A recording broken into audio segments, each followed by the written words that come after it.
Hari ini Jumat Berkah, saya berada di SDN Impres 2 Kabatuna, Dusun Ubin Tumbu ya. Iya. Ya, setelah saya melewati perjalanan yang singkat sebenarnya, tapi karena jalannya memang cukup menantang sampai di sini, dan alhamdulillah saya ketemu dengan kepala sekolah dan guru-guru ini. Ini guru-gurunya. Gimana kabar Bapak Ibu guru? Alhamdulillah. Alhamdulillah. Ya, luar biasa ya. Semangat Bu ya, semangat. Semangat. Semangat. Ya, saya mau tanya dulu Pak Kepsek, ini jumlah siswanya berapa? Jumlah siswa yang ada sekarang itu yang masuk aktif 46 orang. 46 orang. Iya, Yang aktif ya. yang aktif. Terus bagaimana proses belajar mengajar?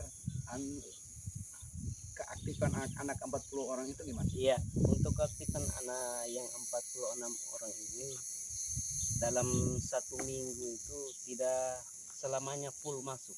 Pasti ada yang tidak masuknya dalam 1 minggu. Kenapa ya tidak masuk itu? Nah, ini makanya sering guru-guru saya antar ke tempat pemukimannya anak-anak supaya ditahu penyebabnya. Yang pertama, jarak tempuhnya mereka di sini yang paling jauh itu untuk perjalanan kaki 2 jam perjalanan.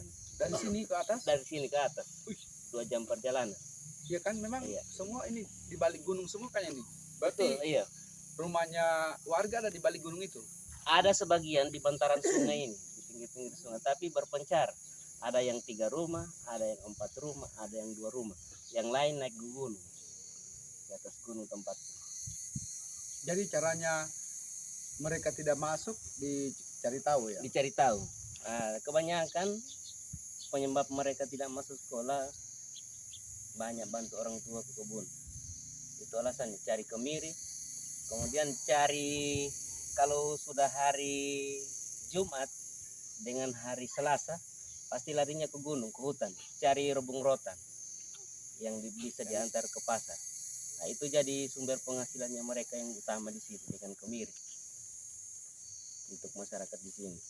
Kemudian masalah tempat tinggal mereka di atas cukup mengkhawatirkan. Karena untuk posisi tempat tidur mereka saja biasa hanya digunakan untuk 2 orang. Baru pakai atap itu digunakan tarpal. Tarpal itu yang mereka gunakan. Di situ tempat tinggal. Makanya kita waktu berkunjung ke sana berpikir juga bagaimana caranya mereka ini bisa berubah. Ya, jika ini bisa berubah. Ya. Jadi pada waktu waktu lalu kita naik ke atas bersama teman-teman. Setelah selesai dari sana saya langsung lapor sama Pak Lurah. Kemudian saya lapor sama Pak anggota dewan yang ada di sini. Saya beritahu, coba kami naik dulu ke atas bagaimana caranya untuk masyarakat yang tinggal di atas itu, karena ada 4 orang anaknya di situ. 5 orang. 5 orang satu beda keluarga. 1 orang 4 orang anaknya. Satu keluarga. Kemudian yang satu keluarga lagi 1 orang.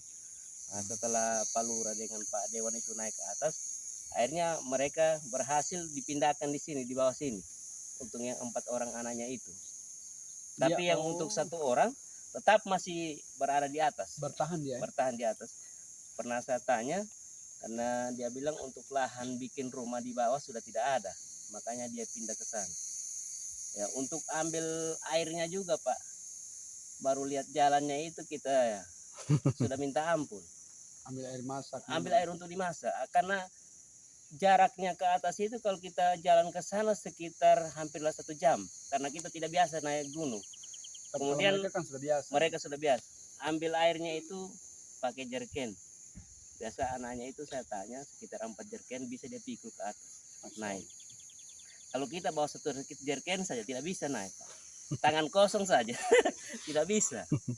Itulah kondisi. Itulah kondisinya yang ada sekarang itu. Terus kira-kira gimana ya? Kalau misalnya yang tinggal sampai jauh begitu di lokasi kemarin, yang tidak mau itu gimana? Ada enggak lahan kosong? Nah, itu yang jadi masalah juga untuk lahan kosong tempat tinggal mereka. Kemudian yang jadi persoalan, mereka ini tempat berkebunnya pindah-pindah.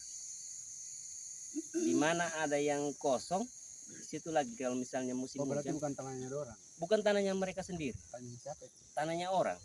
Tapi mereka minta izin, itu yang dorang olah. Jadi diizinkan juga sama yang punya. mereka jadikan kebun itu. Harusnya ada dikasih lahan dong itu. Betul. Tanahnya ini yang udah pakai tempat tinggal tanah tetap.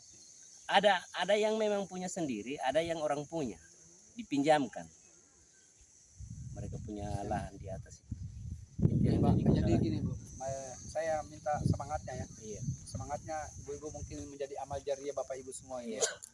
Jadi artinya kalaupun memang ada kendala karena geografis Iya, iya, dan betul. kultur ya budaya seperti itu memang Iya, kewajiban kita lah untuk mengubah itu ya. iya, betul. Mudah-mudahan lah dari tangan-tangan kita yang melukis generasi Iya. muda yang ada di Dusun Ubin Tumbuh ini, Iya. insya Allah kendala karena geografis Iya, iya, dan betul. kultur ya budaya seperti itu memang Iya, kewajiban kita lah untuk mengubah itu ya. iya, betul. Mudah-mudahan lah dari tangan-tangan kita yang melukis generasi Iya. muda yang ada di Dusun Ubin Tumbuh ini, Iya. insya Allah akan mengantarkan mereka menjadi orang-orang hebat ke depan. Amin, amin. Amin. Nah, jadi jangan berhenti Iya, betul. penguatan, kemudian bagaimana kita supaya harus punya ilmu, Iya, supaya sekolah, manfaat sekolah dan sebagainya. Nah, memang sih tantangannya begitu tadi, karena memang sebagian besar juga anak-anak di sini adalah memiliki satu juga tugas yang sangat berat itu Iya. biasa membantu orang tua itu tadi, betul. karena memang untuk kelangsungan hidup. Iya, itu yang utamanya. Karena kalau misalnya hari Selasa dengan hari Jumat mereka manfaatkan betul itu. Kemudian kalau dulunya kalau waktu hari pasar itu anak-anak sampai bawa belanjaan ke pasar dulu. Kalau hari Sabtu, hari Rabu, makanya ke mereka kurang. Tapi sekarang ada antisipasinya. Ada yang punya mobil satu orang di sini di atas, jadi itu yang dia gunakan untuk transportnya. Tiap hari Rabu dengan hari Sabtu, mereka bayar itu bola-balik 20.000, jadi 10.000 ke sana, 10.000 baliknya ke sana, Ke pasar. ke pasar. Itu Yang yang dibawa ada harga yang dibawa itu berapa? harga yang dibawa ya. Kalau misalnya kalau robong rotan itu bisa mereka bawa sampai 20 batang. Harganya 5.000 satu batang. Itu yang dimanfaatkan untuk yang utamanya di sini beli beras. Yang penting mereka kan kenyang bisa makan. Nah, itu sudah. Kalau cuma masalah lauknya apa mereka tidak peduli. Yang penting ada berasnya. Mereka bisa makan. Itu yang utamanya.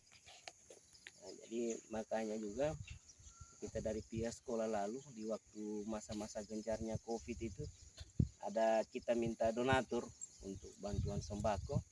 Jadi alhamdulillah dia restui itu dan dia berikan bantuan ke atas, kita bagikan sama anak-anak di atas. Nanti sedikit lagi lah proposalnya supaya bisa ditahan. Iya, Saya kira demikian Pak. Terima kasih banyak Pak Kepala Sekolah. makasih. Bapak Ibu Guru, saya kira semangat yang luar biasa ya. Harus semangat. Sudah ini jadi ladang pahala buat kita. Iya. Amin. Oke, saya kira makasih Pak ya. Iya, makasih banyak.